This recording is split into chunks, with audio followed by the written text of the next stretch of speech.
Si tu perds ta foi, tu as tout perdu. L'argent, tu l'as perdu, c'est pas grave.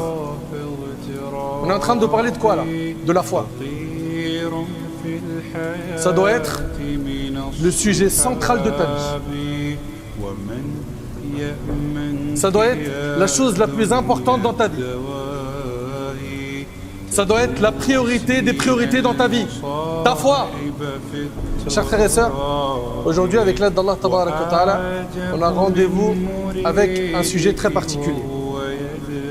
Ce sujet est très important, il s'agit du danger de la baisse de foi. Du danger de la baisse de foi. Comme vous le savez, la foi, chez les gens de la sunna et du consensus, elle augmente et elle diminue.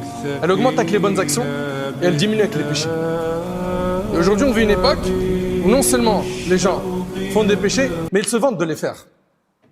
Et ils les affichent sur les réseaux sociaux.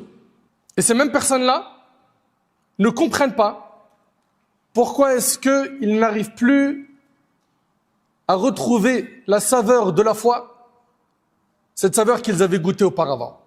Et lorsqu'on regarde notre bien-aimé alayhi salatu wassalam, le modèle qu'Allah tabaraka wa ta'ala a envoyé à l'humanité, le prophète sallam craignait et redoutait une chose. Selon toi, quelle était cette chose?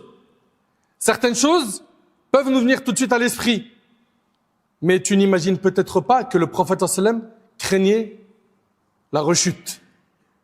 Il craignait et il redoutait l'égarement. D'après Anas radiyallahu anhu, regarde bien ce que rapporte Anas.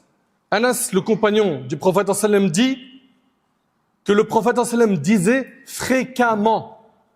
Qu'est-ce qu'il disait fréquemment? Il disait Ya muqallib al-qulub, thabbit qalbi ala dinik. Allahu akbar. Ô toi qui fais tourner les cœurs, affermis mon cœur sur ta religion. J'ai dit, donc c'est Anas, ô messager d'Allah, nous avons cru en toi et en ce avec quoi tu es venu. As-tu peur pour nous? Le prophète sallam a dit oui. Certes, les cœurs sont entre deux doigts parmi les doigts d'Allah. Il les fait tourner comme il le veut. Et c'est rapporté par un Tirmidhi. C'est-à-dire quoi?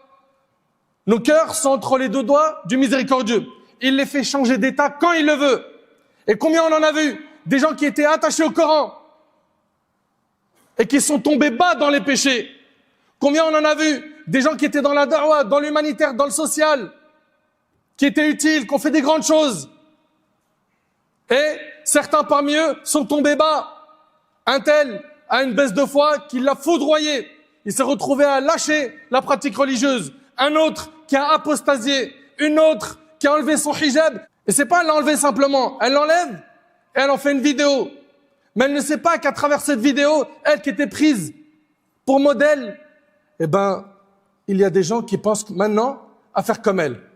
Le prophète, alayhi salatu wassalam, notre bien-aimé, il jurait le plus souvent, comme cela est rapporté par le Bukhari, en disant « La wa muqallib al-qulub ». Il disait non par celui qui tourne les cœurs. Non par celui qui tourne les cœurs, pour montrer notre dépendance envers lui et enseigner que personne n'est à l'abri des épreuves, quel que soit son niveau de chance. N'importe quelle épreuve qui te touche, qui touche le matériel ou ta santé, elle est surmontable. L'épreuve la plus difficile, c'est celle qui touche ta foi.